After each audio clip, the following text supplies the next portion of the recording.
Bab 177. Pagi-pagi sekali, sinar matahari menyinari tanah. Di dalam laboratorium yang sederhana, Chen Heng berdiri sendirian, melambaikan tangannya dengan santai. Berkas cahaya keemasan yang memancarkan cahaya gemerlap mengalir keluar saat kekuatan sihir di tubuh Chen Heng membentuk pedang emas di depannya. Akhirnya aku berhasil. Melihat pedang emas ini, Chen Heng tersenyum tipis. Pedang emas ini adalah sesuatu yang telah ia wujudkan dari kekuatan sihir. Pedang ini sama dengan kemampuan sihir yang digunakan Yana. Chen Heng telah memperoleh banyak informasi dari batu warisan yang diberikan Yana kepadanya, termasuk kerangka keterampilan sihir. Ini adalah jalan yang sama sekali berbeda dari jalan pemburu, dan didasarkan pada keterampilan pemanggilan para penyihir kuno. Hanya saja yang dipanggil bukanlah makhluk hidup yang kuat, melainkan senjata-senjata ampuh dengan berbagai bentuk. Menggunakan kekuatan sihir untuk memadatkan dan menstabilkan bentuk adalah keistimewaan dari kemampuan sihir ini. Kekuatan yang dimilikinya cukup misterius, dan sama sekali berbeda dengan sistem keterampilan sihir di wilayah ini.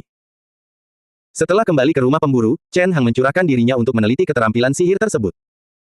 Setelah sekian lama, akhirnya dia berhasil mempelajari dan menguasai kemampuan sihir ini. Tampaknya efeknya cukup baik. Energi mental yang lemah menyebar. Saat energi mental Chen Heng bergelombang, pedang emas itu melesat ke depan. Gemuruh. Riak tak berbentuk muncul di depan, dan gelombang kekuatan magis pun muncul. Pada saat kritis, penghalang yang telah dipasang Chen Heng muncul di depan boneka kayu tersebut. Ini adalah garis pertahanan pertama yang telah disiapkan Chen Heng untuk boneka kayu itu.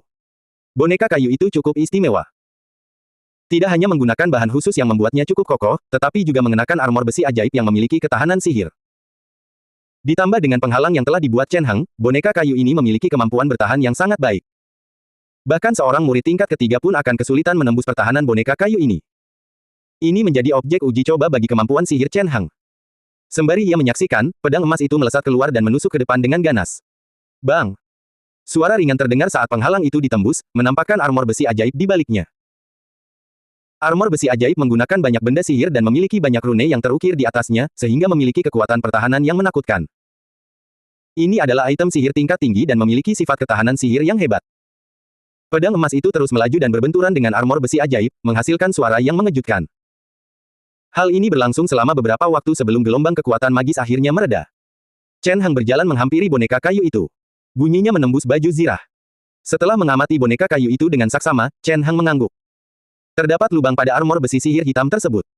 Ternyata, bahkan armor besi ajaib pun tidak mampu menahan serangan itu. Kekuatan kemampuan sihir ini mampu menembus pertahanan armor besi sihir dan melukai boneka kayu di baliknya. Jika ini terjadi dalam pertempuran sungguhan, pasti akan mampu melukai musuh-musuhnya. Tentu saja, setelah serangan sihir menembus penghalang dan armor besi sihir, kerusakan yang diderita boneka kayu itu tidak terlalu besar. Jika itu adalah orang sungguhan yang memiliki sistem pertahanan tersebut, mereka hanya akan mengalami luka ringan. Tentu saja, ini adalah hal yang wajar.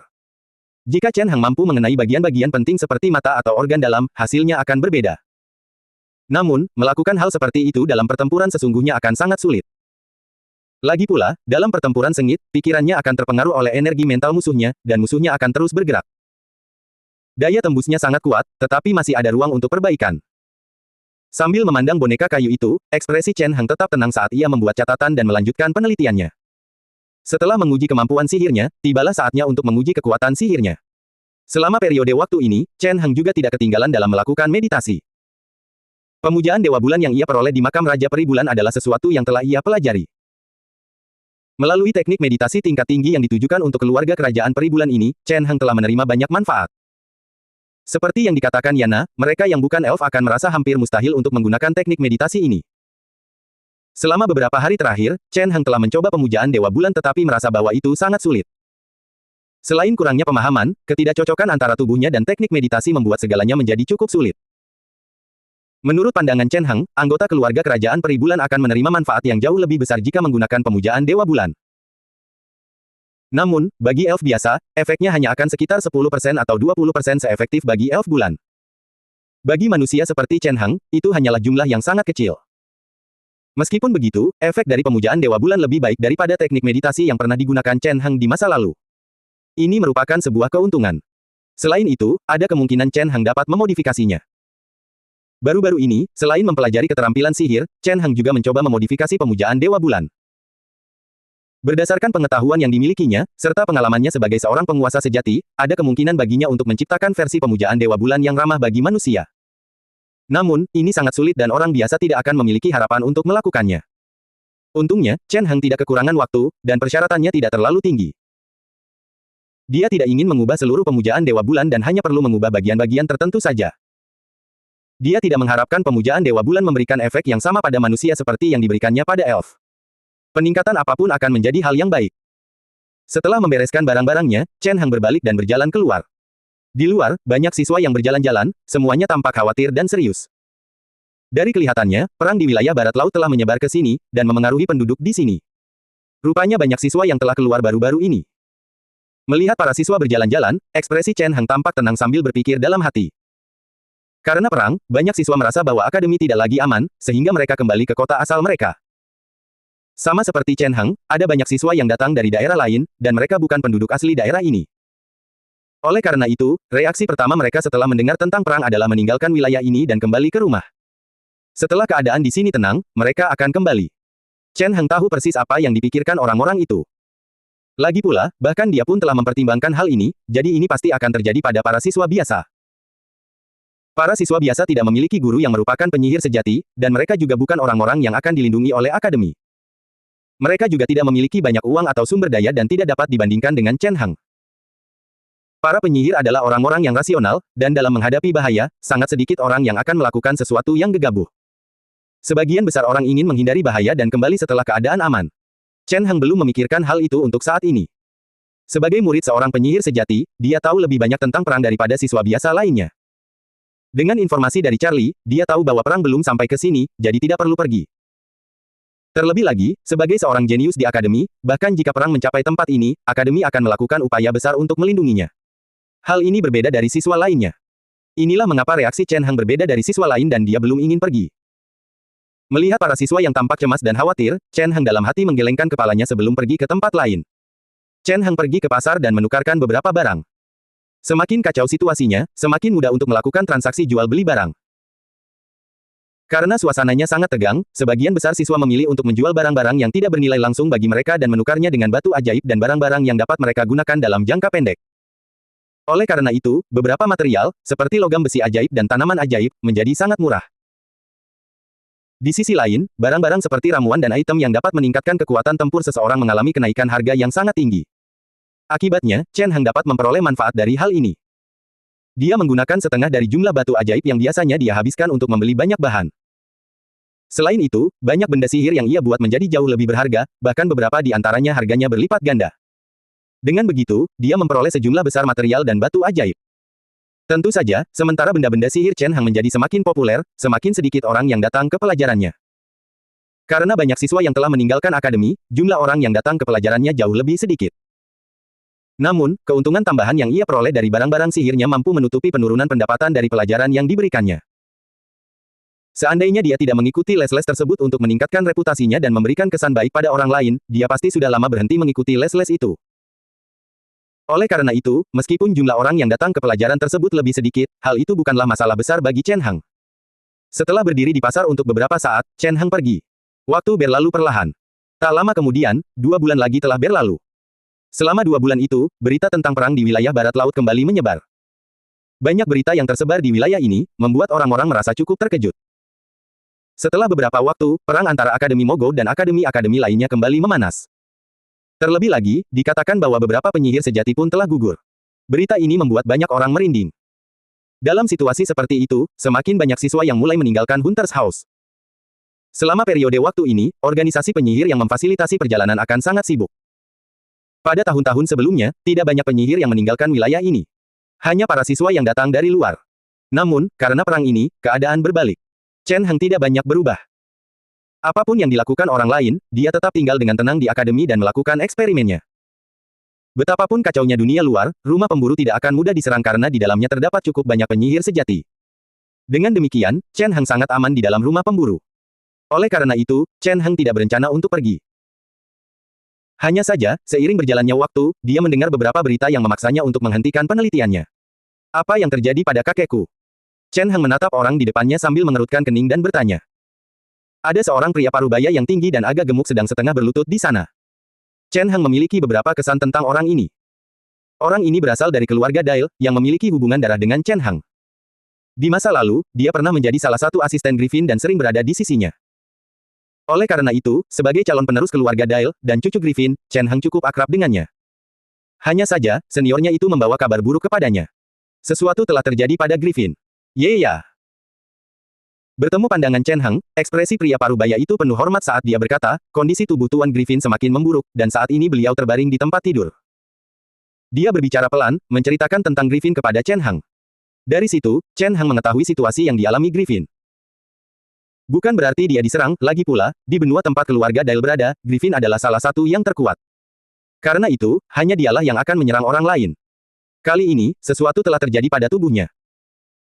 Griffin terutama menggunakan energi negatif untuk meningkatkan kekuatannya, dan untuk memperkuat tubuhnya, ia telah memodifikasi tubuhnya berkali-kali. Ia telah melakukan operasi pada dirinya sendiri berkali-kali untuk memperpanjang umurnya. Masa hidup para penyihir juga terbatas. Meskipun lebih panjang dibandingkan masa hidup orang biasa, seorang murid tingkat ketiga hanya akan hidup beberapa dekade lebih lama. Dengan demikian, hal ini cukup normal. Jika seseorang menggunakan beberapa metode yang tidak lazim, ia dapat memperpanjang umur secara signifikan. Itulah yang telah dilakukan Griffin. Namun, hal itu sangat merusak tubuhnya, dan jika dia ceroboh, hal itu dapat menyebabkan masalah pada tubuhnya. Inilah yang terjadi pada Griffin kali ini. Jadi, begitulah. Setelah mendengar apa yang telah terjadi, Chen Heng tak kuasa menahan napas. Di benua asal Chen Heng, meskipun keluarga Dale adalah keluarga yang berpengaruh, itu terutama karena Griffin, seorang murid tingkat ketiga. Karena apa yang telah terjadi pada Griffin, keluarga Dale telah menerima pukulan telak, dan sesuatu mungkin akan terjadi pada keluarga itu. Oleh karena itu, Chen Heng harus kembali dan mengungkapkan identitasnya sebagai murid penyihir sejati untuk membantu keluarga Dale melewati masa sulit ini. Selain itu, tindakan Griffin yang mengirim seseorang untuk memberitahu Chen Heng tentang hal ini berarti dia berharap Chen Heng bisa kembali. Orang-orang dari keluarga Dale biasanya cukup dingin dan kejam terhadap orang luar. Namun, Griffin sangat menyayangi Chen Heng, calon penerus keluarga Dale. Ia tidak hanya menjaga Chen Heng tetap di sisinya sejak kecil, tetapi juga telah membayar sebagian besar biaya pendidikan Chen Heng di awal. Selain itu, keluarga Dale adalah keluarga penyihir dan masih menjadi sumber kekuatan bagi Chen Heng. Setelah berpikir ke arah sana, Chen Heng mengangguk dan mengambil keputusan. Baik sekali. Dia menatap pria parubaya itu sambil berkata, aku akan segera kembali. Meskipun dia telah memutuskan untuk pergi, Chen Heng tidak bisa langsung pergi begitu saja. Lagi pula, dia punya banyak hal yang perlu dipertimbangkan sekarang.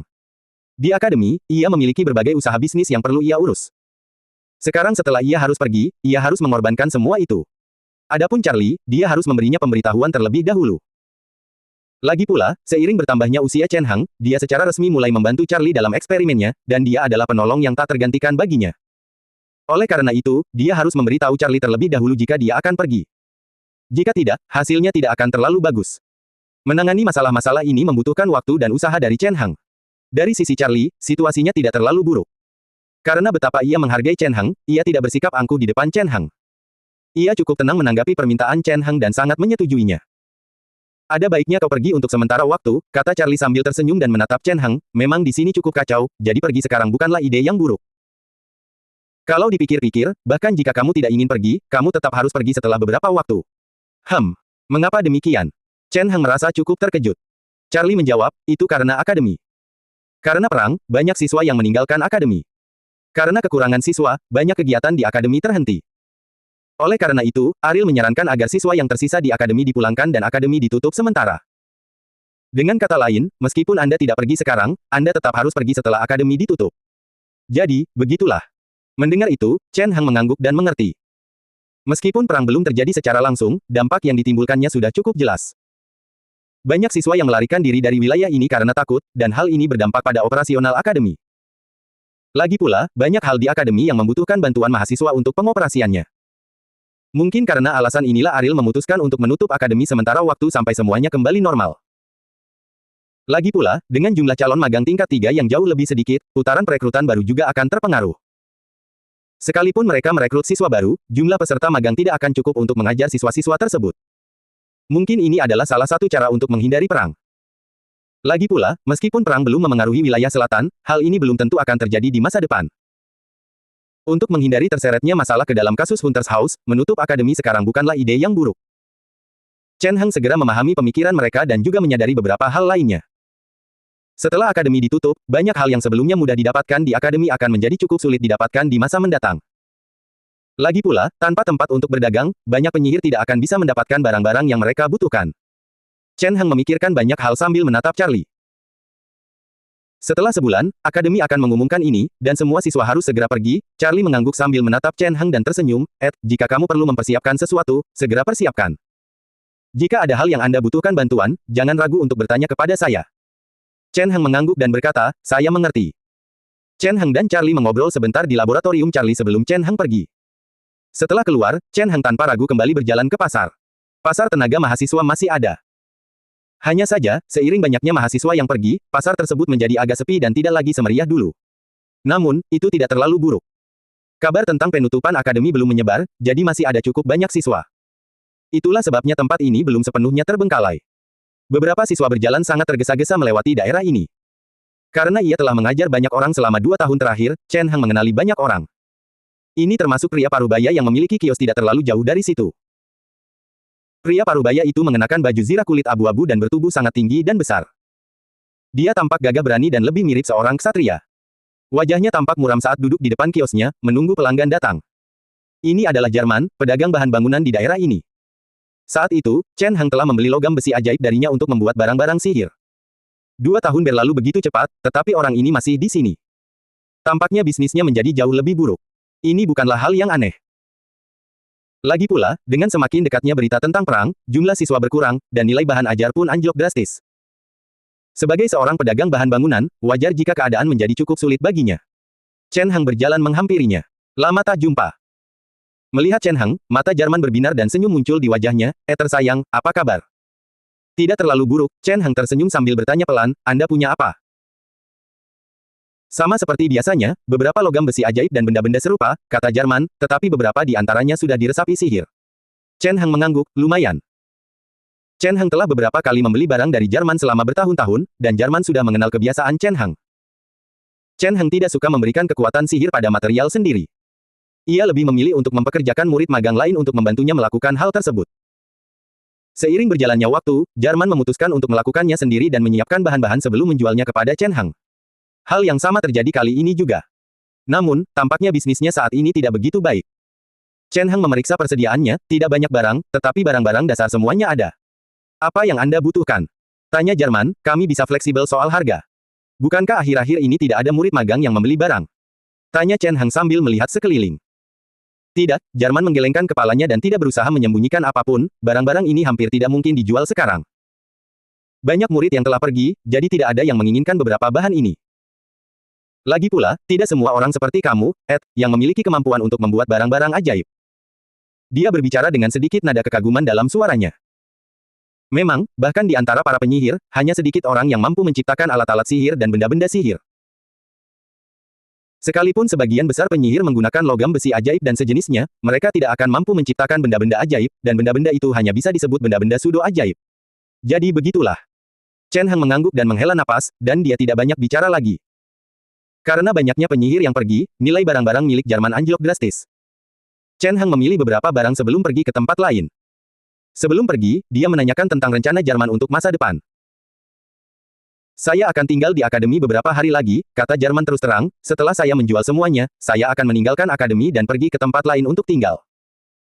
Sama seperti yang lain, dia berencana meninggalkan akademi dan pergi ke daerah yang lebih terpencil. Mari kita tetap berhubungan. Chen Heng mengangguk dan tidak banyak bicara lagi, hanya bertukar informasi dengan Jarman sebelum pergi. Infrastruktur komunikasi di dunia ini cukup kurang, tetapi sebagai penyihir, mereka tentu memiliki metode khusus untuk tetap berhubungan. Hanya saja agak merepotkan. Setelah menjual barang-barang sihirnya, Chen Heng memiliki cukup banyak batu sihir. Jika dia hanya menyimpannya sebagai batu ajaib, batu-batu itu tidak akan banyak berguna bagi Chen Heng. Dia hanya bisa menggunakannya untuk membuat formasi penyihir. Ini adalah waktu yang tepat untuk menggunakan semuanya dan membeli bahan dalam jumlah besar. Lagi pula, ada banyak hal yang dimiliki rumah pemburu yang tidak akan bisa dia temukan di tempat lain. Jika tidak, setelah ia meninggalkan akademi, akan sangat sulit baginya untuk mendapatkan banyak hal. Oleh karena itu, Chen Heng mengamati pasar dengan saksama. Selain sejumlah besar material, Chen Heng juga pergi ke perpustakaan dan menukarkan batu ajaib dengan banyak rangka keterampilan sihir. Chen Heng tidak kekurangan kemampuan sihir, lagi pula, dengan guru penyihir sejati seperti Charlie, dan batu warisan dari Yana, dia sudah memiliki banyak kemampuan sihir. Hanya barang-barang yang diberikan Charlie kepadanya, serta isi dari batu warisan, sudah cukup untuk membuatnya sibuk untuk sementara waktu. Setelah berjalan-jalan dan menghabiskan sekitar setengah dari batu sihirnya, Chen Heng meninggalkan tempat ini. Beberapa hari berikutnya, dia tidak melakukan banyak hal dan hanya tinggal di kamarnya. Dia sudah melakukan apa yang harus dilakukan. Dia telah memberi tahu Charlie dan menyelesaikan pelajarannya. Adapun kapal yang akan ia tumpangi, Charlie sudah menjadwalkannya untuknya. Beberapa hari kemudian, Chen Hang mengemasi barang-barangnya dan meninggalkan akademi. Saat dia pergi, Charlie keluar dari laboratoriumnya dan secara pribadi mengantarnya keluar dari akademi. Siapa sangka Lord Charlie akan begitu peduli pada seseorang. Melihat sosok Charlie yang pergi, lalu menatap Chen Hang, Langor menunjukkan ekspresi kagum di wajahnya. Karena Lord Charlie memperlakukanmu seperti ini, aku benar-benar mengagumimu, Ed. Mendengar itu, Chen Hang tersenyum dan bertanya, apa rencana Anda untuk masa depan? Tidak banyak. Langor menggelengkan kepalanya sambil melihat ke arah Charlie pergi dan merendahkan suaranya, meskipun akademi akan ditutup, akademi itu tetap perlu diawasi. Selama waktu itu, saya akan tinggal di sini dan menjaga gerbang akademi. Kamu akan tetap tinggal. Sambil memandang Langor, Chen Hang mengangguk dan berpikir dalam hati. Benar sekali, Langor tersenyum sambil berkata, sebenarnya, bukan hanya aku. Ordo dan Michael juga akan tinggal bersamaku. Meskipun akademi itu akan ditutup, akademi itu masih membutuhkan orang untuk merawatnya. Meskipun terdapat banyak formasi penyihir di dalam rumah pemburu, tanpa penyihir yang menjaganya, tempat itu tetap tidak akan aman. Tanpa adanya penyihir yang tinggal di belakang dan hanya mengandalkan formasi penyihir, bisa timbul banyak masalah. Inilah salah satu alasan mengapa Langor dan yang lainnya tetap tinggal di belakang. Semoga sukses selalu, Chen Hang mengangguk sebelum pergi. Langor tersenyum dan melambaikan tangan. Setelah keluar dari akademi, ada kereta kuda yang menunggu di sana. Dalam perjalanan, Chen Hang melihat beberapa siswa lain berjalan keluar, bersiap untuk pergi seperti dirinya. Pada akhirnya, tetap saja seperti ini. Akademi yang dulunya ramai itu kini menjadi jauh lebih sunyi. Begitu pengumuman penutupan akademi disampaikan, keadaan akan menjadi semakin buruk. Merasakan perubahan-perubahan ini, ekspresi Chen Hang tenang, tetapi dalam hatinya ia menghela napas. Namun, itu tidak terlalu buruk. Akademi itu hanya ditutup sementara. Begitu perang berakhir dan wilayah ini kembali damai, mereka akan mengumpulkan para siswa lagi. Dengan demikian, ini hanya bersifat sementara. Saat Chen Hang berjalan, seorang murid magang lainnya mengenalinya. Dia adalah seorang murid tingkat pertama yang pernah datang untuk mendengarkan kelasnya sebelumnya. Dia mengenali Chen Hang dan dengan antusias mengajaknya pergi ke pelabuhan bersama. Chen Hang setuju dan menaiki keretanya, lalu mereka menuju ke pelabuhan. Setelah tiba di pelabuhan, kapal itu sudah menunggu. Kami akan berangkat besok. Setelah naik ke kapal dan meletakkan barang bawaannya, Chen Hang bertanya kepada seorang awak kapal dan menerima jawaban ini. Dia tidak bertanya banyak dan diam-diam kembali ke kamarnya sebelum beristirahat dan bermeditasi. Sebagian besar orang di kapal ini adalah para peserta magang atau keluarga dan teman-teman para peserta magang. Banyak di antara mereka adalah murid magang dari rumah pemburu, dan mereka adalah orang-orang yang dikenal Chen Hang. Ini termasuk Zana. Zana juga kembali ke kampung halamannya dan juga dengan kapal ini. Setelah 2 tahun, dia menjadi murid tingkat pertama dan memiliki kekuatan sihir. Dia telah berhasil dengan cukup baik. Meskipun ini tidak bisa dibandingkan dengan Chen Hang, dibandingkan dengan siswa biasa, ini sudah sangat cepat.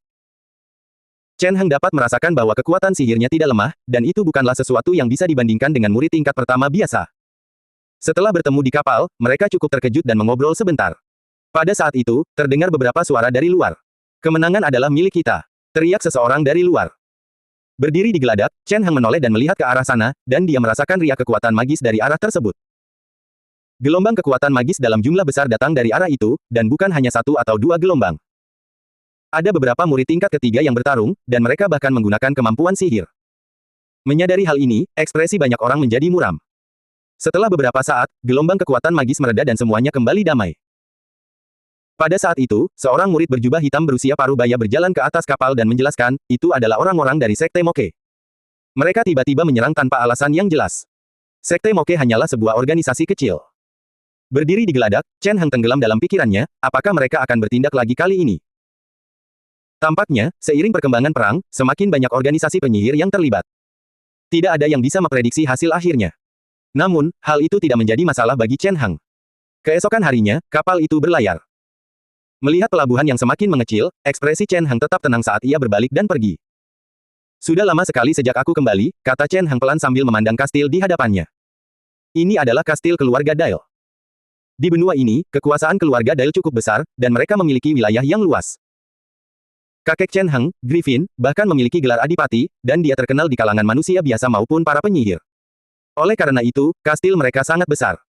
Meskipun kastil itu cukup besar, suasana yang dipancarkannya terasa dingin dan menyeramkan. Chen Hang dapat merasakan bahwa kastil itu dipenuhi dengan kekotoran mental, dan samar-samar terdengar jeritan dan tangisan. Jika seseorang tinggal di tempat seperti itu untuk waktu yang lama, bahkan orang biasa pun akan mengalami kerusakan pikiran. Ini adalah akibat dari penelitian energi negatif dalam waktu yang lama. Terlalu banyak orang yang meninggal di sini, dan mereka memancarkan energi negatif yang pekat karena metode kejam Griffin, yang menandai area ini. Chen Heng masih belum terbiasa dengan suasana ini, dan itu membuatnya merasa cukup tidak nyaman. Di masa lalu, hal serupa pernah terjadi di Hunter's House, tetapi tidak seserius ini. Selain beberapa penyihir sejati yang meneliti energi negatif, semua orang lainnya cukup normal. Itulah sebabnya kenajisan mental di sana tidak separah itu. Namun, karena pengalaman masa lalunya, Chen Heng sudah terbiasa dengan hal itu. Melihat kastil yang sudah familiar ini, ekspresi Chen Heng tampak tenang saat ia masuk. Tuan Muda Ed. Orang-orang dari keluarga Dale sudah menunggu di dalam. Seorang pria parubaya yang mengenakan jubah hitam berdiri di sana dengan hormat, menunggu Chen Heng. Melihat Chen Heng masuk, dia segera menghampiri Chen Heng. Silakan ikut saya, katanya sambil memimpin jalan. Chen Heng tidak berkata apa-apa dan hanya mengangguk dengan tenang. Beginilah keadaan di dalam kastil. Karena Griffin, sebagian besar orang di kastil menjadi apatis dan murung. Oleh karena itu, wajar jika Chen Heng bersikap seperti itu di sekitar mereka. Saat Chen Heng memperhatikan, pria parubaya itu perlahan berjalan di depan. Pada akhirnya, dia membawa Chen Heng ke sebuah ruangan. Lord Griffin sedang beristirahat di dalam, kata pria parubaya itu dengan hormat. Saya mengerti, Chen Heng mengangguk dan tanpa ragu masuk. Setelah masuk, ia langsung disambut oleh bau yang menyengat. Bau obat, serta bau darah, membuat orang merasa jijik. Mencium bau itu, Chen Heng secara naluriah mengerutkan kening dan merasa ingin muntah. Di dalam ruangan itu terdapat sebuah ranjang besar, di mana seorang pria lanjut usia sedang berbaring. Ia tampak seperti sedang tidur dan terlihat cukup tenang. Itu adalah kakek dari jenazah Chen Heng, kepala keluarga Dale, Griffin. Chen Heng berjalan mendekat dan menatap Griffin. Dia tampak sangat pucat dan tubuhnya mengeluarkan bau yang aneh. Di tubuhnya, terdapat riak mental yang aneh, membuat Chen Heng mengerutkan kening. Sungguh perasaan yang kacau. Melihat Griffin dan merasakan riak mental yang kacau itu, Chen Heng mengerutkan kening dan tidak tahu harus berkata apa. Gelombang pikiran itu mengandung sedikit kegilaan di dalamnya, yang memberi Chen Heng firasat buruk. Gelombang mental orang biasa akan cukup stabil, dan hal ini juga berlaku untuk para penyihir. Namun, gejolak mental yang tidak stabil berarti bahwa emosi seseorang sangat bergejolak atau kepribadian mereka sangat menyimpang. Dari apa yang dapat dirasakan Chen Heng, demikianlah keadaan mental Griffin. Entah karena alasan apa, dia menjadi agak gila. Berdiri di depan tempat tidur, Chen Heng memperhatikan bahwa ada banyak jejak darah kering di sekitar ruangan. Meskipun semuanya sudah kering, dia bisa tahu bahwa itu terjadi belum lama. Jika dia mengamati dengan saksama, dia bahkan bisa menemukan beberapa serpihan daging di antara darah itu. Melihat ini, Chen Heng tenggelam dalam pikirannya dan sedikit melamun. Sebuah tangan besar terulur, tampak sangat layu. Griffin tiba-tiba duduk tegak, dengan tatapan haus darah dan bengkok di wajahnya. Tubuhnya memancarkan gelombang kekuatan sihir yang kacau saat dia meraih ke arah Chen Heng. Kekuatannya sangat besar dan sepertinya dia tidak menahan diri, seolah-olah dia ingin mencabik-cabik Chen Heng menjadi dua. Pada saat itulah, sedikit riak kekuatan magis muncul dari Chen Heng. Sebuah penghalang yang telah ia pasang sebelumnya aktif, menghalangi tangan Griffin dan membuatnya tidak bisa menyentuh Chen Heng. Chen Heng menghela napas panjang. Chen Heng diam-diam meraih lengan Griffin dan menekannya ke bawah. Kekuatan lengan Griffin sangat besar, dan hampir bisa menyaingi kekuatan seorang ksatria agung. Hanya saja, di bawah kekuatan Chen Heng, lengan ini tampak cukup lemah dan ditahan olehnya. Sudah sampai seperti ini. Melihat Griffin yang berwajah aneh menatapnya, Chen Heng menghela napas dan berpikir dalam hati. Jelas terlihat bahwa kondisi mental Griffin telah sangat memburuk, menyebabkan dia menjadi gila. Sebelum ini, kemungkinan besar banyak orang telah dicabik-cabik olehnya. Kau, mati. Suara Griffin terdengar lantang, seperti raungan. Di atas ranjang besar itu, mata Griffin dipenuhi dengan kekejaman dan kegilaan. Hanya dengan melihat Griffin, Chen Heng bisa merasakan perasaan mengamuk dan menyimpang itu. Griffin mengulurkan lengan satunya dan meraih dada Chen Heng seolah-olah ingin mencabut jantung Chen Heng. Ekspresi Chen Heng tenang dan ia hanya mengamati Griffin dengan damai. Tangan Griffin meraih Chen Heng, tetapi sekali lagi dihalangi oleh penghalang. Hal ini dilepaskan oleh alat sihir yang ada di tubuh Chen Heng. Chen Heng telah mempersiapkan diri sepenuhnya.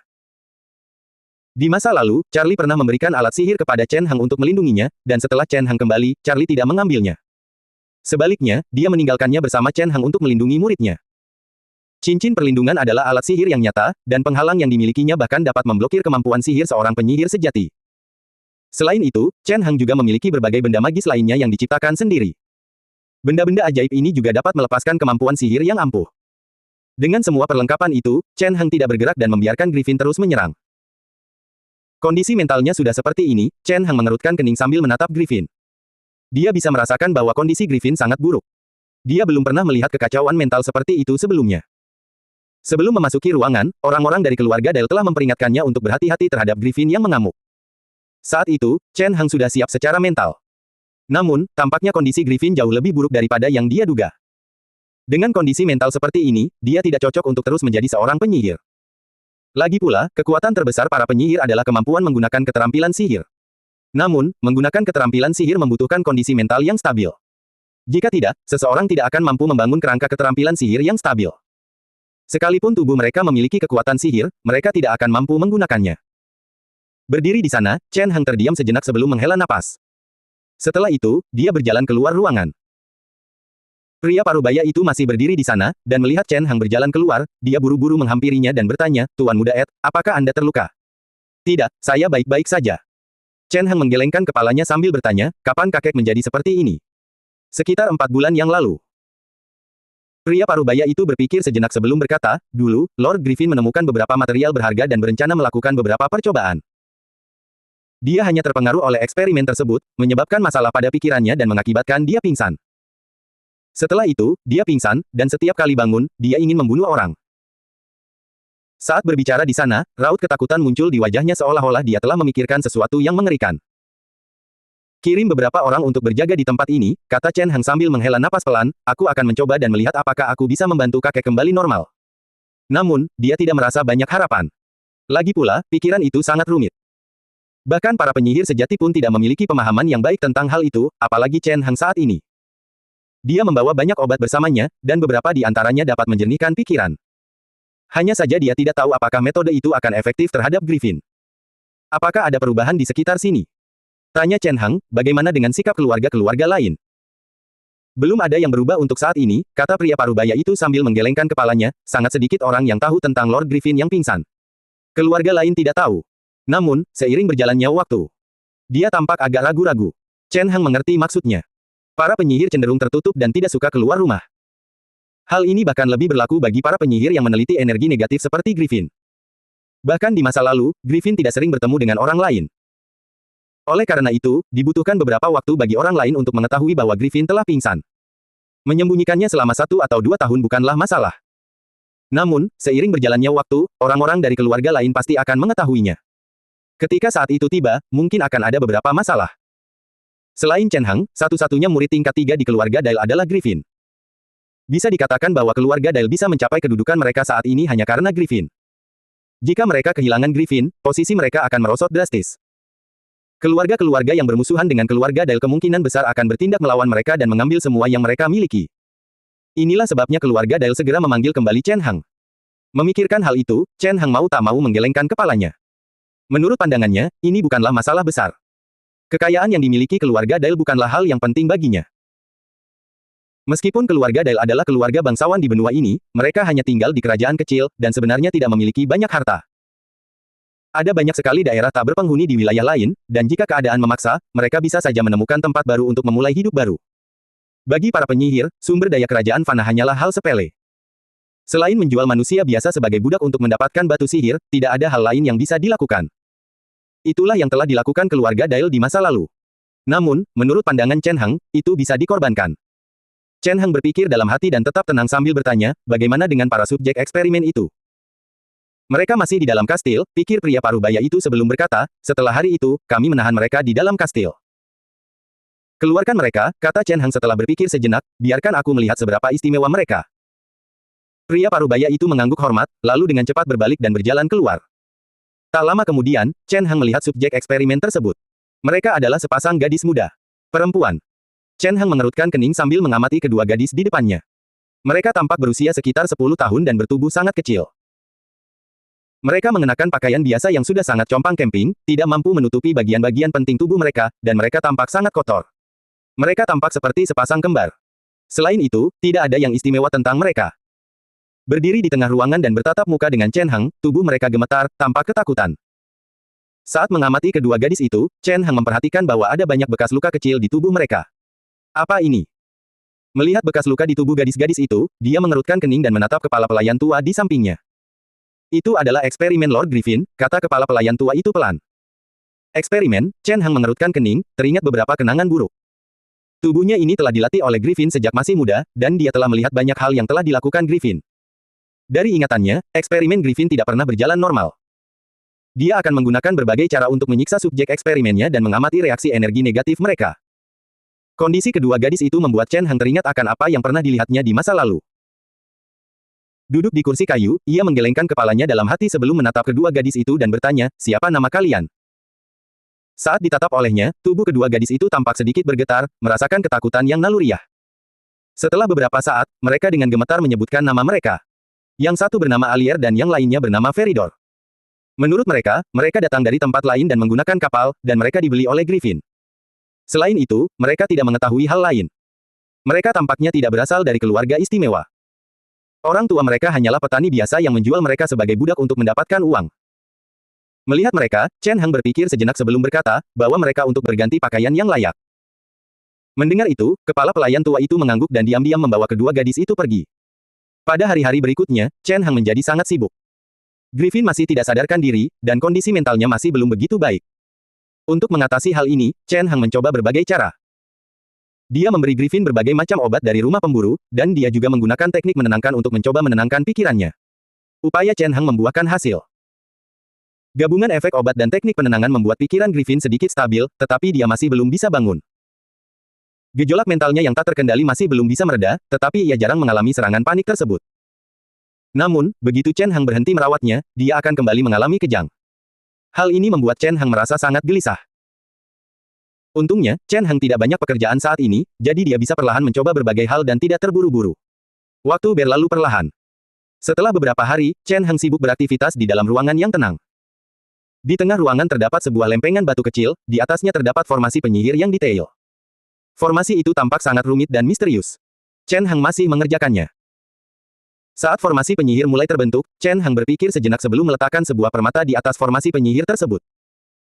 Setelah itu, cahaya keemasan yang samar-samar terpancar. Di dalam permata merah murni itu, kekuatan sihir murni dikirimkan ke formasi penyihir. Tak lama kemudian, formasi penyihir mulai menyebar dan memancarkan cahaya keemasan yang samar. Baiklah. Melihat ini, Chen Heng tak kuasa menahan senyum, berhasil. Formasi penyihir adalah salah satu formasi yang digunakan untuk menilai bakat penyihir. Dahulu, formasi penyihir ini membutuhkan setidaknya 50 batu sihir untuk dipasang.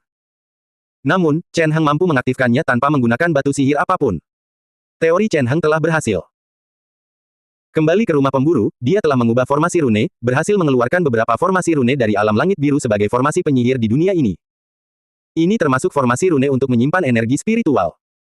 Di dunia ini, formasi penyihir yang sesuai digunakan untuk menyimpan kekuatan sihir para penyihir. Dengan ini, benda ini bisa menggantikan batu ajaib. Batu ajaib pada dasarnya adalah kristal yang terbuat dari partikel unsur dengan kepadatan tinggi. Meskipun energi yang mereka miliki sedikit berbeda dengan kekuatan sihir yang digunakan oleh para penyihir, perbedaannya tidak terlalu besar. Inilah alasan mengapa batu ajaib menjadi mata uang paling umum di antara para penyihir. Perbedaan antara batu ajaib dan kekuatan sihir terletak pada kekuatannya. Berdasarkan pengujian Chen Heng, sebuah batu ajaib mengandung sekitar 50 kekuatan sihir. 50 adalah jumlah yang dimiliki oleh seorang murid tingkat 2 pada puncak kemampuannya. Jika seorang murid tingkat 2 memiliki 50 kekuatan sihir, maka mereka akan berada pada level untuk naik ke tingkat 3. Mereka hanya perlu menguasai kerangka keterampilan sihir yang sesuai. Jumlah kekuatan sihir yang dimiliki oleh seorang murid tingkat 2 seperti itu sama saja dengan kekuatan satu batu sihir. Inilah kenyataan pahitnya. Inilah mengapa sebagian besar formasi penyihir menggunakan batu ajaib sebagai sumber kekuatan dan bukan kekuatan sihir para penyihir itu sendiri. Hanya saja, jika seorang penyihir dapat menyimpan kekuatan sihir mereka ke dalam suatu benda, mereka akan mampu menciptakan pengganti batu-batu ajaib. Di masa lalu, wilayah ini tidak memiliki kemampuan apapun yang dapat memadatkan dan menyimpan kekuatan sihir. Namun, keadaan sekarang berbeda. Permata merah di depan Chen Heng adalah wadah yang ia gunakan untuk menyimpan kekuatan sihir. Itu adalah seluruh kekuatan sihir yang telah ia simpan selama 2 tahun terakhir. Ini bukan hanya kekuatan sihirnya sendiri. Ini juga termasuk kekuatan sihir dari orang lain. Dalam hal batu ajaib, isinya setara dengan sekitar 50 batu ajaib. Itu sangat cocok untuk digunakan pada formasi penyihir ini. Saat permata itu memancarkan energi, formasi penyihir diaktifkan dan memancarkan cahaya keemasan yang samar. Pada saat itu, Chen Heng menoleh dan melihat keluar sambil berkata, "Silakan masuk." Setelah itu, terdengar langkah kaki saat orang-orang berdatangan. Mereka semua adalah orang-orang dari keluarga Dail. Karena dia telah mengaktifkan formasi penyihir ini, tidak ada gunanya menyia-nyiakannya, jadi sebaiknya dia memanfaatkannya. Inilah alasan mengapa Chen Heng memanggil orang-orang ini ke sini. Karena formasi penyihir untuk menentukan bakat penyihir membutuhkan banyak batu sihir, biasanya sangat mahal. Terlebih lagi, juga membutuhkan banyak waktu dan usaha. Oleh karena itu, banyak orang tidak dapat melewati ujian tersebut meskipun mereka berasal dari keluarga penyihir. Namun, Chen Heng kini mampu melakukannya. Atas instruksi Chen Heng, orang-orang dari keluarga Dail berjalan ke atas lempengan batu satu per satu. Seperti yang diperkirakan, sebagian besar dari mereka tidak memiliki bakat penyihir. Namun, hal ini tidak mengejutkan. Ada dua orang di antara mereka yang memiliki bakat, tetapi sayang sekali bakat mereka hanya level 1. Secara umum, mustahil bagi mereka untuk menjadi murid tingkat ketiga. Mereka akan kesulitan hanya untuk menjadi murid tingkat pertama atau murid tingkat kedua. Namun, ini tidak buruk. Lagi pula, memiliki bakat penyihir dan mampu menjadi penyihir adalah sebuah keberuntungan tersendiri. Bahkan seorang murid tingkat pertama pun akan memiliki tubuh yang lebih kuat karena energi yang ada di dalamnya. Jika mereka menjadi murid tingkat kedua dan bekerja keras, mereka bahkan mungkin mampu menguasai keterampilan sihir. Tesnya cukup cepat, dan tak lama kemudian, semua orang dari keluarga Dail telah melewatinya. Namun, formasi penyihir masih bisa bertahan untuk beberapa waktu. Sepertinya masih ada waktu. Melihat formasi penyihir, Chen Heng mengangguk dan berkata, mintalah beberapa orang lain untuk mencoba agar tidak sia-sia. Formasi penyihir ini membutuhkan sekitar 50 batu sihir untuk diaktifkan, sehingga harganya sangat mahal. Karena sudah diaktifkan, dia mungkin juga akan membiarkan orang lain mencobanya. Mungkin dia akan menemukan beberapa kejutan yang menyenangkan. Pada saat itu, Chen Heng teringat beberapa orang. Apa yang sedang dilakukan kedua gadis kembar itu? Tanyanya kepada kepala pelayan tua itu. Mereka masih berada di ruang tamu, jawab kepala pelayan tua itu dengan hormat. Saat ini, kedua gadis itu masih berada di dalam kastil. Dalam beberapa hari terakhir, Chen Heng telah memeriksa para gadis itu dan tidak menemukan sesuatu yang abnormal. Karena itu, ia tetap menempatkan mereka di kastil sebagai pelayan wanita. Mereka masih bekerja. Chen Heng mengangguk dan berkata, biarkan mereka datang dan mencoba. Mungkin kita akan terkejut. Chen Heng tampak memikirkan sesuatu dan tersenyum tipis. Pelayan tua itu mengangguk hormat sebelum pergi. Tak lama kemudian, dua gadis perlahan berjalan mendekat. Dibandingkan sebelumnya, kondisi mental mereka jauh lebih baik. Mereka juga mengenakan jubah baru dan memegang sapu. Sepertinya mereka telah bekerja sebelumnya. Saat menghadap Chen Heng, mereka menatapnya dengan gugup dan malu-malu. Jangan takut. Melihat kedua gadis itu, Chen Heng tersenyum dan berkata pelan, silakan coba. Ekspresinya sangat ramah, membuat orang lain menurunkan kewaspadaan mereka. Kedua gadis itu menatap Chen Heng sebelum dengan malu-malu mengangguk dan berjalan ke atas lempengan batu. Sesaat kemudian, cahaya keemasan yang samar-samar terpancar. Dua talenta level 2. Melihat cahaya itu, Chen Heng tersenyum tipis. Seperti yang diharapkan, Griffin tidak tertarik pada kedua gadis ini tanpa alasan. Mereka berdua memiliki bakat sihir, dan bakat yang cukup bagus pula. Meskipun baru level 2, jika mereka bekerja keras, hasilnya bisa cukup bagus. Lagi pula, dengan bakat level 2, ada kemungkinan bagi mereka untuk menjadi murid tingkat ketiga di masa depan jika mereka bekerja keras. Melihat cahaya keemasan itu, semua orang di sekitarnya terpukau. Kamu bercanda ya? Mereka hanyalah budak, namun. Mereka tampak sangat terkejut dan benar-benar tercengang oleh kedua gadis ini. Bakat sihir adalah sesuatu yang sangat langka. Di seluruh keluarga Dail, selain Chen Heng, hanya dua orang lainnya yang memiliki bakat penyihir. Dan sekarang, kedua gadis ini memiliki bakat penyihir. Hal ini membuat semua orang merasa sangat terkejut. Baiklah, Chen Heng bertepuk tangan dan memberi isyarat kepada kedua gadis itu untuk mendekat ke sisinya. Jangan khawatir, katanya lembut sambil tersenyum, ini bagus. Dia berpikir dalam hati sambil menghibur mereka. Fakta bahwa kedua gadis itu sama-sama memiliki bakat sihir jelas bukan suatu kebetulan. Kedua gadis ini kembar dan memiliki garis keturunan yang sama. Bahkan pola pikir mereka pun sangat mirip. Apakah ini menunjukkan hubungan antara bakat dan garis keturunan? Chen Heng memikirkan berbagai macam hal tetapi tetap tenang di luar. Tak lama kemudian, yang lain juga selesai menjalani tes tersebut. Sayang sekali bahwa dari orang-orang ini, tak seorang pun memiliki bakat sihir. Mereka semua adalah orang biasa. Ini memang sudah bisa diduga. Lagi pula, menemukan satu orang dengan bakat penyihir saja sudah cukup sulit. Dalam keadaan normal, akan sulit menemukan satu orang pun yang memiliki bakat penyihir bahkan di antara 1000 orang. Keluarga Dail merupakan pengecualian karena semua anggota keluarga Dail memiliki garis keturunan penyihir. Inilah sebabnya mengapa mereka memiliki peluang jauh lebih tinggi untuk memiliki bakat penyihir daripada orang biasa. Inilah mengapa organisasi penyihir seperti Hunter's House biasanya mendatangi keluarga penyihir untuk merekrut murid. Lagi pula, mencoba mencari siswa dari kalangan masyarakat biasa akan seperti mencari jarum di tumpukan jerami dan membutuhkan terlalu banyak sumber daya dan tenaga kerja. Setiap ujian membutuhkan 50 batu ajaib serta seorang murid yang mahir dalam formasi penyihir. Biayanya agak terlalu tinggi. Sambil berdiri di sana, Chen Heng memikirkan berbagai hal. Setelah beberapa saat, dia melihat ke depan. Di depannya, formasi penyihir di lempengan batu itu menjadi redup dan secara bertahap dinonaktifkan. Permata merah itu juga kehilangan cahayanya. Kekuatan magis di dalamnya telah habis. Ini adalah akhir dari tes tersebut. Setelah itu, Chen Hang pergi dan mengambil lempengan batu serta formasi penyihir. Lempengan batu itu bukanlah material biasa, dan bahkan material yang digunakan untuk membentuk formasi penyihir pun bukanlah material biasa dan memiliki nilai yang substansial. Jika dia membuangnya setelah hanya digunakan sekali, itu akan menjadi pemborosan yang terlalu besar. Setelah menyingkirkan lempengan batu itu, Chen Hang berbalik dan pergi. Pada periode waktu berikutnya, selain meneliti kondisi Griffin, Chen Hang memiliki tugas baru, yaitu mengajar murid-muridnya. Setelah ujian itu, dia menerima kedua gadis itu dan dua orang lainnya yang memiliki bakat sihir sebagai muridnya. Hal ini tidak memberinya banyak tekanan. Lagi pula, dia telah diajari oleh Griffin dan Charlie, dan dia juga telah memberikan pelajarannya sendiri di rumah pemburu. Dengan pengetahuannya, mengajar para pemula ini bukanlah masalah baginya. Tentu saja, dia tidak mengajari mereka karena kebaikan hati, tetapi karena dia ingin melakukan beberapa percobaan. Meskipun dia telah menemukan cara untuk menyimpan kekuatan sihir, dia kekurangan sumber kekuatan sihir. Jika dia hanya mengandalkan dirinya sendiri, dia tidak akan mampu mengumpulkan terlalu banyak kekuatan sihir. Penggunaan terbaik dari formasi penyihir ini adalah untuk menggabungkan kekuatan sihir banyak orang guna mencapai tujuan yang lebih besar. Inilah alasan mengapa Chen Hang menerima para siswa ini. Dia berharap mereka bisa menjadi murid magang dan kemudian memberikan kekuatan sihir mereka untuk menjadi baterainya.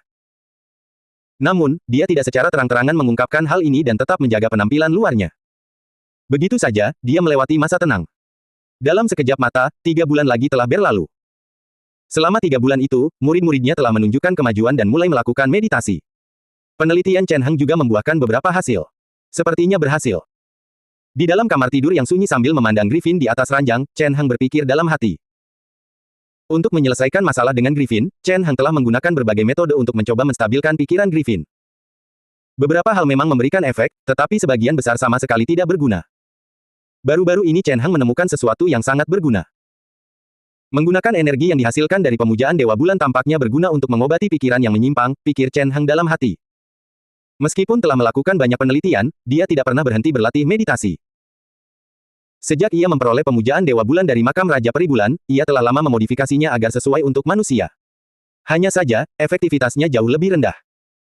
Selain itu, menggunakan pemujaan Dewa Bulan menyebabkan Chen Hang menghasilkan energi khusus. Itu mirip namun berbeda dari kekuatan sihir. Itu cukup istimewa dari segi sifatnya. Dalam pemujaan Dewa Bulan, terdapat penjelasan tentang energi ini, disebut kekuatan Dewa Bulan. Itu adalah efek dari pengembangan teknik meditasi tingkat tinggi. Teknik meditasi tingkat tinggi tidak hanya jauh lebih efektif daripada teknik meditasi biasa, tetapi juga menghasilkan energi yang unik. Penggunaan energi Dewa Bulan dapat menenangkan pikiran yang kacau dan bahkan menyebabkan pikiran tersebut pulih secara bertahap. Ini adalah sesuatu yang ditemukan Chen Hang secara tidak sengaja. Selama periode waktu ini, dia terus-menerus menggunakan energi Dewa Bulan pada Griffin, menghasilkan hasil yang cukup baik. Di bawah pengaruh energi Dewa Bulan, pikiran Griffin yang kacau perlahan-lahan menjadi tenang. Meskipun masih sangat kacau, namun tidak separah sebelumnya. Semuanya tampak berkembang ke arah yang baik. Saat mengamati proses ini, Chen Hang teringat sesuatu. Legenda ras elf mengatakan bahwa Dewa Bulan adalah dewa yang paling murni dan damai, dan dapat membersihkan segalanya serta menenangkan semua kekacauan, pikir Chen Hang dalam hati, jadi, itulah sebabnya energi pemujaan Dewa Bulan memiliki sifat yang serupa. Ini adalah penemuan yang sangat besar. Kekacauan yang terjadi pada pikiran para penyihir adalah masalah yang dihadapi sebagian besar penyihir saat mereka berkembang. Bagi seorang penyihir, pikiran yang jernih dan tenang adalah hal yang terpenting. Begitu pikiran seseorang menjadi kotor, ia akan jatuh ke dalam bahaya. Kecelakaan bisa dengan mudah terjadi. Dengan energi Dewa Bulan yang menenangkan dan membersihkan pikirannya, ini merupakan manfaat besar bagi Chen Hang. Setidaknya, bagi para penyihir lainnya, mereka hanya bisa melakukan ini melalui berbagai formasi sihir dan obat-obatan. Bagi Chen Hang, selama ia terus menggunakan pemujaan Dewa Bulan, ia akan mampu mempertahankan pikiran yang jernih dan murni. Ini merupakan keuntungan yang sangat besar. Saat ini, Chen Hang memikirkan hal lain, kitab pemakan surga. Teknik dari alam langit biru memungkinkan seseorang untuk menyerap konstitusi dan garis keturunan orang lain untuk membantu konstitusi dan garis keturunan sendiri tumbuh. Dia tidak tahu siapa yang menciptakannya, tetapi tingkat keahlian penciptanya sungguh menakjubkan. Jika seseorang terus menggunakan teknik ini dan menyerap banyak konstitusi dan garis keturunan, hal itu dapat membantunya memperoleh konstitusi dan bakat yang lebih baik. Hanya saja, teknik yang luar biasa ini memiliki masalah besar, yaitu mencemari pikiran seseorang. Jika seseorang terus-menerus menggunakan kitab pemakan surga untuk melahap konstitusi dan garis keturunan lain, pikirannya akan secara bertahap tercemar. Pada akhirnya, para kultivator akan menjadi gila dan kehilangan jati diri mereka. Inilah mengapa Chen Heng tidak ingin menggunakan teknik ini di masa lalu. Tapi sekarang, perbedaan antara dunia-dunia tersebut kini tampak jelas. Di alam langit biru, pencemaran pikiran seseorang merupakan masalah besar dan praktis tidak memiliki solusi. Namun, di dunia penyihir, para penyihir tentu saja memiliki cara untuk mengatasi hal ini. Lagi pula, pikiran sangatlah penting bagi para penyihir, jadi mereka telah melakukan banyak penelitian tentang hal itu. Membersihkan pikiran dapat dilakukan melalui berbagai obat-obatan, serta meditasi. Efek dari pemujaan Dewa Bulan tampaknya sangat baik di area ini. Bisakah aku menggunakan efek pemurnian dari pemujaan Dewa Bulan untuk menetralkan efek samping dari kitab pemakan surga? Pikir Chen Heng dalam hati. Masalah terbesar dari kitab pemakan surga adalah bahwa setelah melahap konstitusi dan garis keturunan lain, hal itu akan berdampak negatif padanya. Perbedaan garis keturunan akan menyebabkan pikiran dan jiwa seseorang memburuk. Jika dia bisa menggunakan suatu metode untuk menghilangkan efek samping ini, maka dia tidak perlu khawatir tentang sisi negatif dari kitab suci yang melahap surga. Mungkin metode biasa tidak dapat sepenuhnya menghilangkan efek samping yang kuat, tetapi bagaimana dengan pemujaan Dewa Bulan? Ini adalah teknik meditasi tingkat tinggi dari keluarga kerajaan Peribulan dan sangat ampuh. Teknik ini jelas tidak kalah dengan kitab pemakan surga, dan mungkin bahkan lebih ampuh darinya. Memikirkan hal itu, Chen Heng merasa cukup tertarik. Oleh karena itu, dia memberi beberapa perintah kepada para pelayan. Terdapat sejumlah besar narapidana hukuman mati di kastil keluarga Dale. Orang-orang ini semuanya memiliki latar belakang yang rumit. Beberapa adalah bandit dan yang lainnya adalah budak yang dibeli oleh Griffin. Namun, apapun asal-usul mereka, bagi Chen Heng, mereka semua sama. Sebagai penerus keluarga Dale, selama Griffin tidak sadarkan diri, segalanya menjadi miliknya. Setelah dia memberi perintah, seorang tahanan dipukul hingga pingsan dan dibawa ke kamarnya. Chen Heng mengamati tahanan ini dengan saksama. Dia adalah seorang pemuda biasa dan tidak memiliki garis keturunan atau karakteristik khusus apapun. Saat ini, dia terbaring di tanah, tidak sadarkan diri. Secara keseluruhan, dia adalah orang yang sangat normal dan biasa-biasa saja. Melihat orang itu, Chen Heng menundukkan kepala dan mengulurkan tangannya. Prinsip-prinsip kitab suci yang melahap surga mulai aktif dalam pikirannya. Karena perbedaan dunia, Chen Heng tidak dapat langsung menggunakan kitab pemakan surga di dunia ini. Namun, dengan pengetahuan dan pengalamannya, setelah memahami kitab suci pemakan surga, ia dapat memodifikasinya sehingga dapat digunakan di dunia ini. Tentu saja, karena dia telah memodifikasinya, efeknya jauh lebih rendah daripada versi aslinya, sama seperti pemujaan Dewa Bulan. Ini sangat jelas. Setelah tindakan Chen Heng, wajah pemuda itu perlahan memucat dan tubuhnya mengalami perubahan. Ini adalah akibat dari pengambilan darah intinya. Jika itu adalah kitab suci pemakan surga yang asli, hanya butuh beberapa tarikan napas saja bagi pemuda itu untuk dihisap sampai kering. Namun, saat ini kecepatannya sangat lambat, meskipun Chen Heng tidak terlalu mempermasalahkannya. Selama efeknya bagus, itu sudah cukup. Setelah itu, dia menggunakan teknik menenangkan padanya sebelum melanjutkan menggunakan kitab suci yang melahap surga. Hal ini baru berakhir setelah sekian lama. Tak lama kemudian, pemuda itu tampak sangat berbeda.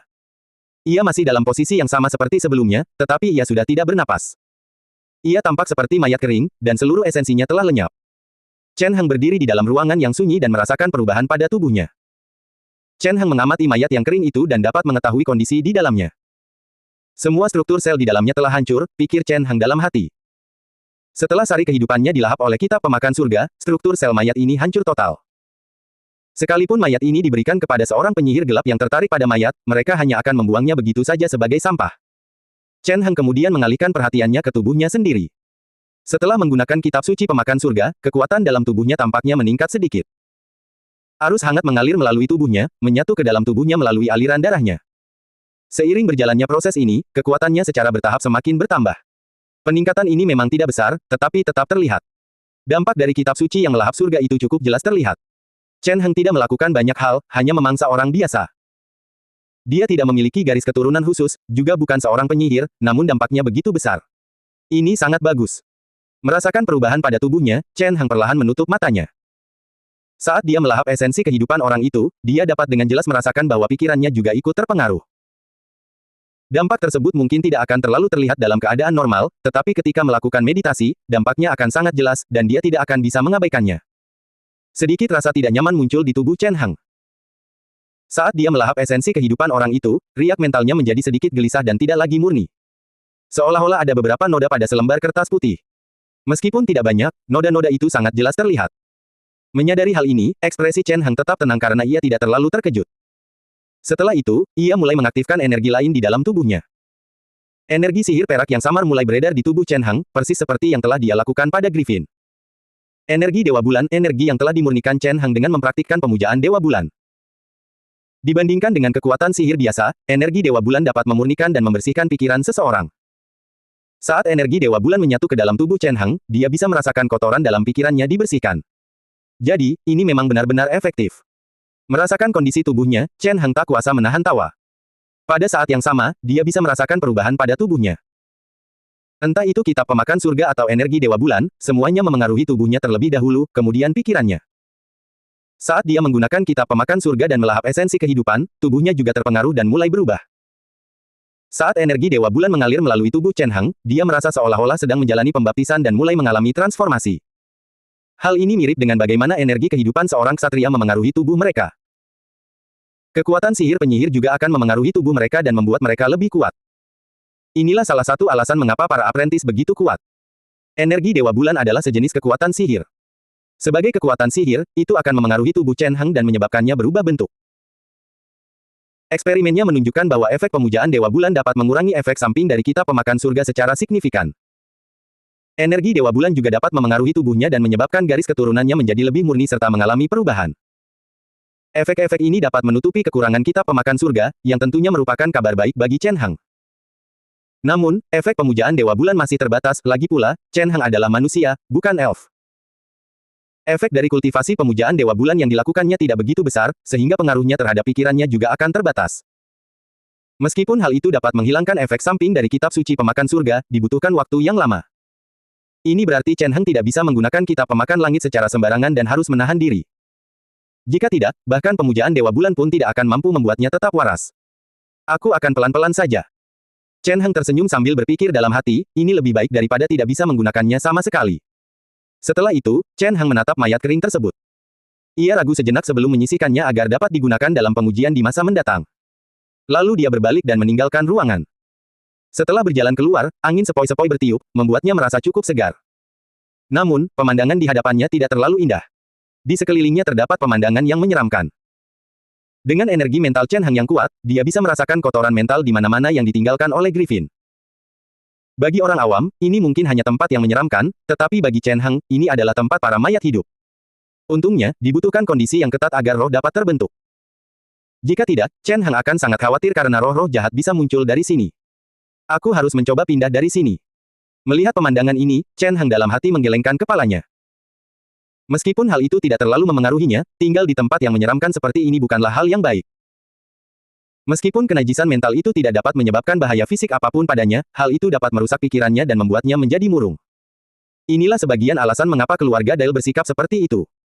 Karena memang seperti itu, tidak ada alasan untuk terus tinggal di sini. Chen Hang sudah berpikir untuk pindah. Namun, hal yang paling mendesak saat ini bukanlah itu. Pada hari-hari berikutnya, semuanya cukup tenang. Setelah Chen Hang kembali, kekacauan yang terjadi akibat pingsannya Griffin telah terurai. Pada hari-hari berikutnya, Chen Hang tidak menunjukkan tanda-tanda akan pergi dan hanya tinggal di keluarga Dale, melakukan eksperimen sambil mengajar murid-muridnya. Waktu berlalu perlahan. Tak terasa, sudah 2 tahun berlalu. Bagus sekali, kalian semua telah berhasil menghasilkan kekuatan sihir kalian sendiri. Chen Hang menatap keempat orang di depannya dan tersenyum tipis, menurut standar penyihir, kalian semua adalah murid tingkat pertama. Mendengar itu, semua murid Chen Hang tampak gembira. Selama 2 tahun terakhir, termasuk saudara kembar itu, mereka semua berhasil memperoleh kekuatan magis melalui meditasi. Setelah menyelesaikan hal tersebut, mereka menjadi murid tingkat pertama.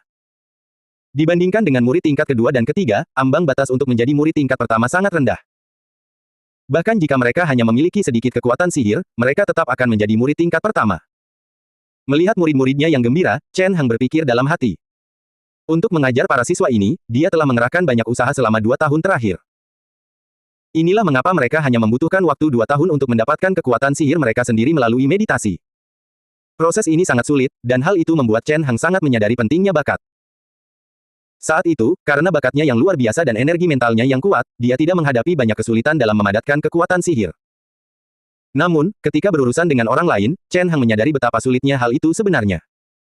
Siswa biasa tidak memiliki energi mental yang luar biasa atau bakat seperti yang dimilikinya. Jika orang-orang itu ingin memadatkan kekuatan sihir, mereka harus memurnikan pikiran mereka hari demi hari agar energi mental mereka mencapai standar tertentu. Hanya dengan begitu mereka dapat menyerap partikel elemen melalui meditasi dan perlahan-lahan mengumpulkan kekuatan sihir. Proses ini sangat sulit. Namun, karena mereka sekarang telah memadatkan kekuatan sihir, akan lebih mudah bagi mereka di masa depan. Berkat pengaruh kekuatan sihir mereka, tubuh mereka secara bertahap akan menjadi semakin kuat, dan mereka akan melampaui orang biasa. Segalanya akan menjadi lebih sulit bagi mereka mulai dari sini. Kita akan mengakhiri pelajaran ini di sini, kata Chen Heng dan mengakhiri pelajaran ini. Di hadapannya, keempat siswa itu membungkuk sebelum pergi. Tak lama kemudian, hanya Chen Heng yang berada di ruangan itu. Setelah pelajaran itu, kelas menjadi kacau. Namun, Chen Heng tidak mempermasalahkannya dan hanya menggelengkan kepala serta melambaikan tangannya. Beberapa boneka perlahan berjalan masuk ke dalam kelas dan mulai membersihkan semuanya dengan tenang. Setelah itu, Chen Heng pun pergi. Area di luar cukup terang, dan tanahnya ditutupi rumput hijau. Sesekali orang bisa melihat beberapa kelinci liar melompat-lompat, menciptakan pemandangan yang damai. 2 tahun lalu, Chen Heng pindah dari kastil keluarga Dail ke rumah besar ini. Meskipun hal ini agak merepotkan, tidak ada kotoran mental atau energi negatif di sini, sehingga pikirannya tidak akan terpengaruh. Ini sudah cukup bagi Chen Heng. Angin sepoi-sepoi bertiup, membawa serta rasa dingin. Setelah itu, Chen Heng pergi ke ruangan lain. Di sana, kepala pelayan tua rumah besar itu sudah menunggu. Bagaimana kondisi kakek? Tanya Chen Heng dengan tenang. Kondisinya sudah jauh lebih baik. Ekspresi kepala pelayan tua itu penuh hormat saat dia berkata, akhir-akhir ini, dia kadang-kadang bangun tidur. Chen Heng mengangguk, begitu ya. Baguslah. Setelah berbicara sebentar dengan kepala pelayan tua itu dan memahami situasi terkini, Chen Heng masuk ke dalam ruangan. Di sana, Griffin sedang berbaring di atas tempat tidur. Dibandingkan sebelumnya, situasi Griffin jauh lebih baik. Pikirannya jauh lebih stabil, dan dia tidak lagi sekacau sebelumnya. Saat memasuki ruangan, Chen Heng seperti biasa mengirimkan energi Dewa Bulan ke tubuh Griffin, menenangkan pikiran dan tubuhnya yang kacau. Namun, kali ini, reaksi Griffin cukup kentara. Seolah-olah dia bisa merasakan perasaan unik itu saat Griffin perlahan membuka matanya. Kondisi mentalnya masih belum membaik, tetapi setidaknya dia bisa bangun dan tidak lagi mengamuk. Sebuah suara lemah terdengar. Berbaring di tempat tidur, ia berbalik dengan susah payah sambil menatap Chen Heng. Chen Heng mengangguk, ini aku. Bagaimana perasaanmu? Sama seperti biasanya. Griffin menggelengkan kepalanya dengan ekspresi tidak senang, eksperimenku akhirnya gagal. Menggunakan berbagai energi mental secara langsung untuk menstimulasi tubuh bukanlah hal yang memungkinkan. Hal itu tidak hanya tidak membuatku lebih kuat, tetapi juga hampir menyebabkan pikiranku runtuh. Bagaimana kau membuatku bangun lagi? Dia menarik napas dalam-dalam sambil berbicara dengan Chen Heng. Pikirannya tampak benar-benar jernih saat dia menatap Chen Heng. Saya hanya menggunakan beberapa barang, serta berbagai obat-obatan, kata Chen Heng pelan. Benarkah begitu? Senyum getir muncul di wajah Griffin, kalau begitu seharusnya kau tidak membiarkanku bangun. Agar aku bisa bangun, itu berarti kau pasti telah menghabiskan banyak batu ajaib. Obat-obatan yang dapat menenangkan pikiran dan membersihkannya dari kotoran sangatlah berharga dan bernilai. Chen Heng pasti menggunakan banyak hal ini untuk membantunya bangun. Aku sudah tua dan akan segera meninggal. Sekalipun aku terbangun, waktuku tidak banyak lagi. Griffin duduk di tempat tidur sambil menatap Chen Heng dan menggelengkan kepalanya, daripada menggunakan batu-batu ajaib itu padaku, seharusnya kau menggunakannya pada dirimu sendiri. Tidak apa-apa, Chen Heng menggelengkan kepalanya, aku tidak kekurangan batu ajaib. Proses penyembuhan Griffin memang telah menghabiskan banyak batu ajaib, tetapi tidak sebanyak yang Griffin kira. Yang paling sering digunakan Chen Heng adalah kekuatan sihirnya. Sedangkan untuk obat-obatan dan sejenisnya, dia sebenarnya tidak menghabiskan banyak uang. Namun, jika dilihat dari nilai kekuatan sihir Chen Heng, biayanya memang cukup mahal. Energi Dewa Bulan yang unik itu sendiri jauh lebih efektif daripada kebanyakan ramuan. Jika dia menjualnya, dia pasti akan mendapatkan sejumlah besar batu ajaib. Namun, Chen Heng tidak mempermasalahkannya saat ini. Saya harap memang begitu. Griffin masih tersenyum getir, jelas tidak mempercayai kata-kata Chen Heng. Setelah itu, dia berbaring kembali di tempat tidur sebelum mengerutkan kening, kekuatan magis di tubuhku. Aku yang melakukan itu. Sambil memandang Griffin, Chen Heng berkata, untuk menghindari kecelakaan, aku menyegel kekuatan sihir kakek. Lalu dia melambaikan tangannya dan sedikit kekuatan sihir mengalir keluar dari tubuhnya, memengaruhi sekitarnya dan melepaskan formasi penyihir di dalam tubuh Griffin. Adegan ini membuat Griffin benar-benar tercengang. Ia tampak bingung saat menatap Chen Heng, dengan tatapan penuh harapan di matanya, kau adalah... Chen Heng mengangguk, benar. Saat ini, aku sudah menjadi murid tingkat 3. Dia memiliki bakat penyihir tingkat 4, dan energi mentalnya jauh lebih kuat daripada orang biasa. Bagi sebagian besar penyihir, menjadi murid tingkat ketiga membutuhkan kerja keras seumur hidup. Namun, bagi Chen Heng, hal itu tidak terlalu sulit. Proses yang ditempuh Chen Heng untuk menjadi murid tingkat 3 jauh lebih sederhana daripada yang lain. Dahulu kala, bahkan ketika dia masih berada di rumah pemburu, dia hampir menjadi murid tingkat ketiga. Setelah kembali ke rumah, meskipun telah melakukan banyak eksperimen, ia tidak berhenti melakukan meditasi. Dengan demikian, setahun yang lalu, ia berhasil menjadi murid tingkat ketiga. Menurut pandangan Chen Heng, ini cukup normal. Dengan pengalamannya sebagai seorang penguasa sejati dan bakatnya, akan aneh jika kecepatan perkembangannya tidak secepat ini. Bahkan, bisa dikatakan bahwa dia menghambat perkembangannya. Seandainya ia tidak merasa bahwa perkembangannya di Hunter's House terlalu cepat, ia pasti sudah bisa menjadi apprentice tingkat ketiga saat itu. Karena dia tidak perlu lagi mengkhawatirkan hal ini setelah kembali ke rumah, dia secara alami naik peringkat dengan cukup cepat. Namun, bagi Griffin, kecepatan seperti itu masih terlalu mengejutkan, dan butuh waktu lama baginya untuk kembali sadar. Sangat bagus. Baru setelah sekian lama ia berbicara lagi, dengan ekspresi puas di wajahnya, sepertinya keluarga Dale kita akhirnya akan memiliki seorang penyihir sejati di generasi ini. Menjadi seorang penyihir sejati tak diragukan lagi adalah impian hidup Griffin. Setelah selalu berada di sisi Griffin sejak kecil, tujuan yang diberikan kepada Chen Heng juga adalah untuk menjadi seorang penyihir sejati. Sekarang, tampaknya dia akhirnya bisa mewujudkan tujuan ini. Mengingat usiamu, kamu bisa perlahan-lahan bersiap selama 10 tahun ke depan untuk menjadi penyihir sejati, kata Griffin, dengan bakat penyihir level 4-mu, kamu memiliki lebih dari 50% kemungkinan untuk menjadi penyihir sejati. Ditambah dengan waktu yang kamu miliki, kamu memiliki setidaknya 70% kemungkinan untuk berhasil. Mendengar itu, Chen Heng tak kuasa menahan diri untuk tidak mengerutkan kening dalam hati, hanya 70%. Mungkin bagi seseorang seperti Griffin, 70% sudah merupakan angka yang sangat tinggi. Menurut pandangan Chen Heng, angka 70% yang tinggi masih agak berisiko. Dengan kondisi kesehatannya, hanya peluang 90% yang tampaknya dapat diandalkan. Namun, tidak perlu mengatakan hal ini di depan Griffin. Maka dari itu, dia mengangguk dan tidak mengatakan apapun lagi. Sambil duduk di atas tempat tidur, Griffin masih sangat bersemangat. Chen Heng memanfaatkan kesempatan ini untuk mengamatinya. Berkat upayanya selama 2 tahun terakhir, kondisi mental Griffin saat ini kurang lebih stabil. Selain itu, berkat energi Dewa Bulan, tubuhnya mengalami perubahan positif. Saat ini, kondisinya tampak cukup baik.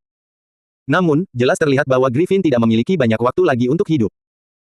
Lagi pula, jika dia orang biasa, dia pasti sudah berada di dalam peti mati.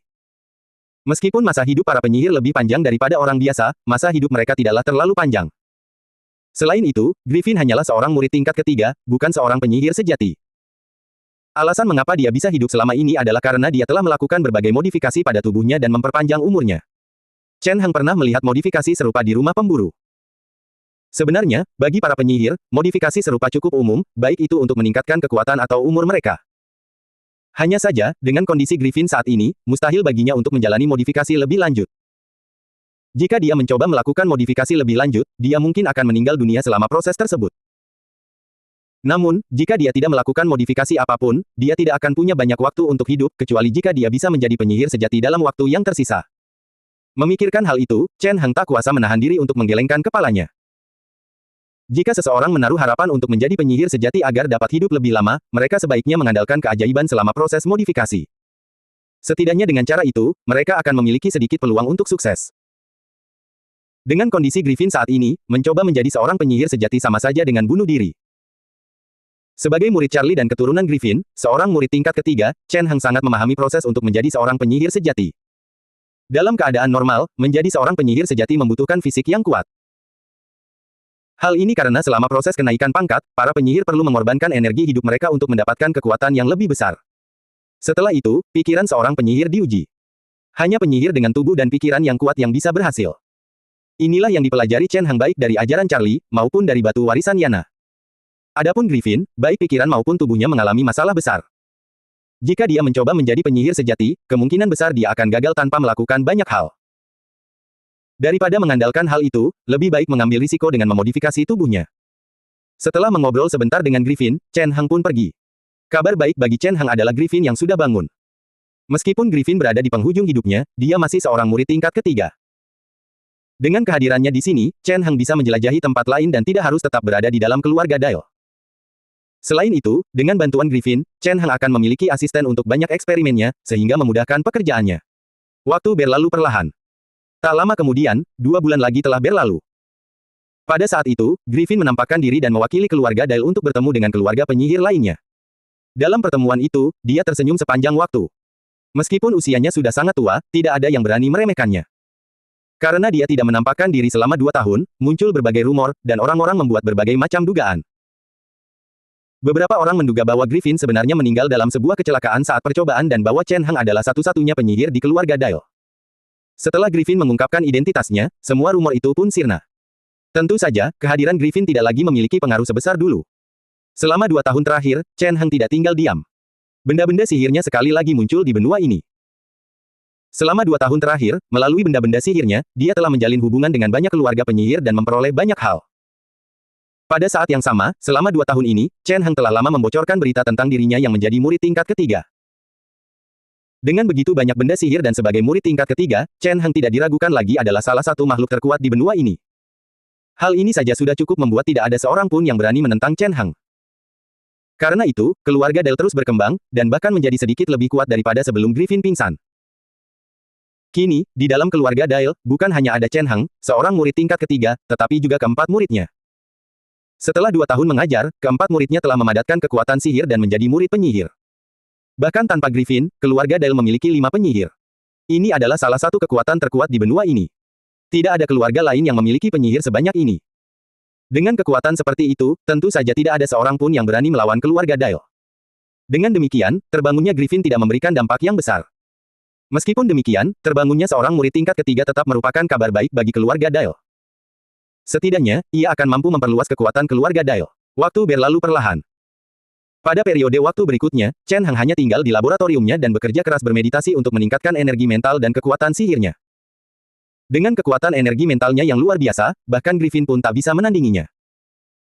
Energi mentalmu kemungkinan besar sudah mencapai level penyihir sejati, kata Griffin pelan sambil menatap Chen Heng.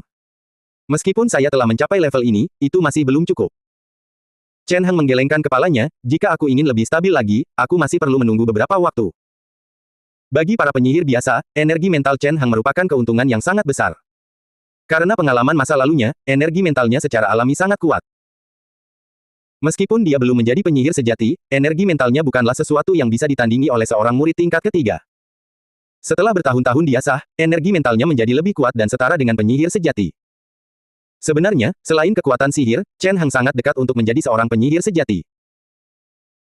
Jika kau ingin menjadi penyihir sejati, selain kekuatan hidup yang cukup, kau juga membutuhkan energi mental dan kekuatan sihir yang memadai, kata Griffin dengan tatapan kagum, kau mampu memenuhi ketiga syarat tersebut. Bagi para penyihir biasa, keadaan Chen Heng sangatlah menguntungkan. Energi mentalnya secara alami sangat kuat, jadi sementara hambatan energi mental bagi kebanyakan orang merupakan rintangan besar, itu bukanlah masalah baginya. Dalam hal kekuatan sihir, karena energi mentalnya yang kuat dan bakat penyihir tingkat 4 yang dimilikinya, Chen Heng juga tidak mengalami kesulitan. Seiring waktu, ia akan mencapai standar seorang penyihir sejati. Terakhir, dari segi daya hidup, itu juga bukan masalah. Chen Heng bukan hanya seorang penyihir, tetapi dia juga seorang ksatria yang telah mengaktifkan benih kehidupannya. Dibandingkan dengan murid penyihir lainnya, kekuatan hidupnya sangat luar biasa. Selain itu, mengingat usianya, saat itulah kekuatan hidupnya berada pada puncaknya. Keadaannya sangat baik. Jika para penyihir biasa memiliki salah satu dari hal-hal tersebut, mereka akan dikatakan memiliki peluang untuk menjadi penyihir sejati. Namun, Chen Heng memiliki semuanya. Menurut pandangan Griffin, ada peluang yang sangat besar bagi Chen Heng untuk menjadi seorang penyihir sejati. Selain beberapa hal yang tak terduga, dia tidak bisa membayangkan mengapa Chen Heng akan gagal. Chen Heng tersenyum sambil menatap Griffin dan berkata, sejujurnya, seorang penyihir sejati hanyalah permulaan. Lagi pula, aku bahkan belum mencapai tahap itu. Benar. Griffin mengangguk, merasa sedikit bingung. Bagaimana persiapan untuk ujiannya? Tanya Chen Heng kepada Griffin.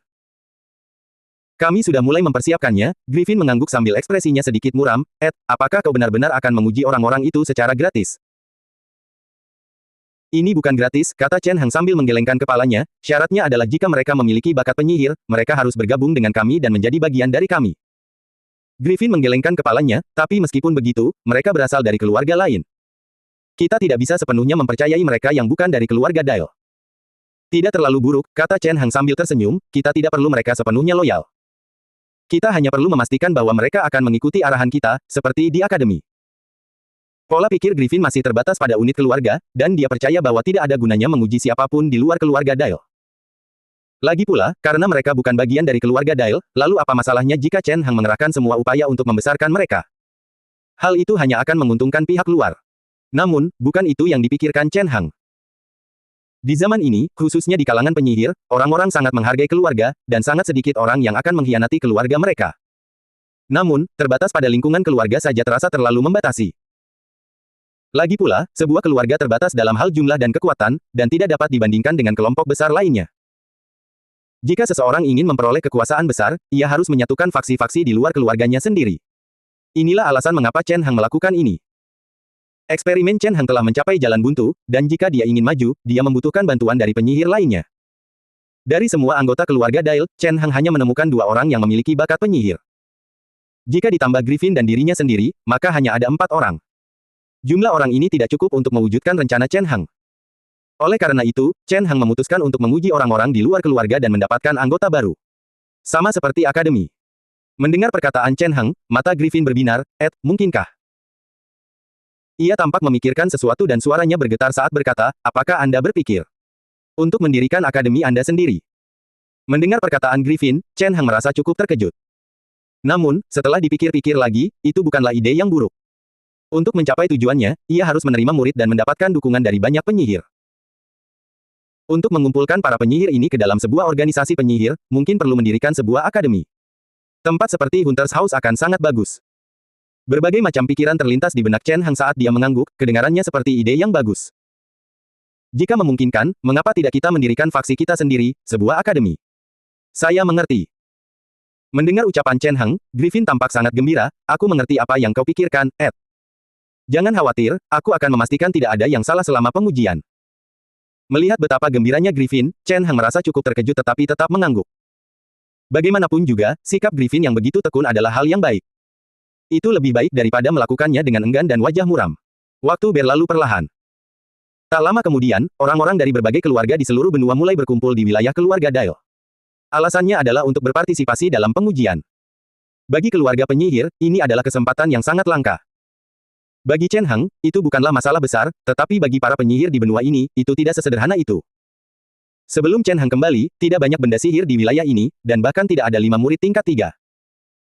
Sebagai murid tingkat ketiga yang telah kembali dari rumah pemburu, Griffin adalah salah satu yang terkuat di wilayah ini. Ini menunjukkan betapa tertinggalnya para penyihir di benua ini. Meskipun wilayah asal Yana lebih maju daripada wilayah tempat rumah pemburu berada, wilayah ini justru tertinggal. Menurut pandangan Chen Hang, membuat formasi penyihir untuk pengujian bukanlah hal yang terlalu sulit, tetapi bagi murid magang biasa, itu sangat sulit. Mencari murid yang mahir dalam formasi penyihir sekaligus membayar 50 batu sihir bukanlah hal yang mudah. Bersambung.